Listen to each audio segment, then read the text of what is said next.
Good morning, it's Audrey here. Today I'm going to talk about Competency Framework. You'll have to excuse all my squinting, but the sun has just come out, which is lovely. But so you'll just have to excuse all my squinting. So I'm going to go through Competency Frameworks, how we use them, why we use them, and what we've replaced the job description with our Competency Framework.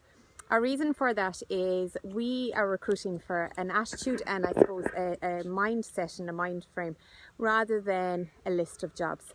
So if we're recruiting somebody who needs experience, we have quite a robust interview process and we thoroughly check our references. So we've already established, yes, they can do the job as a farm manager or a farm assistant. If it's a new recruit that doesn't need experience, then it's really like there is no point in having the job description list, because what we're recruiting for is their attitude and we're reviewing their performance against their attitude. So are they putting themselves out there to learn, for example? So like I said, with everything, I'm going to put in the caveat, this is not for everybody, but it does work for us. So on our competency framework, we have 3 values in our business. They are: we try harder is the first one, think win-win is the second one, and learn forever. So under 3 of our values, we have identified 2 competencies under each of our 3 values. So in total, we have 6 competencies that we're saying we really want you to focus on these.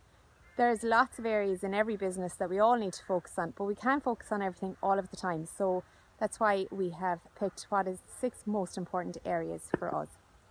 So to give an example, under our Learn Forever value, we have said learning mindset is really important. So we have said for each person, if you're a farm assistant, this is what having a learning mindset looks like. If you're a farm manager, a herd manager, or a sharemilker, we've identified what each one of them looks like. So to give an example, we've said under Learn Forever value and the competency of learning mindset, for a farm assistant, you need to be asking questions to are you asking questions to clarify understanding?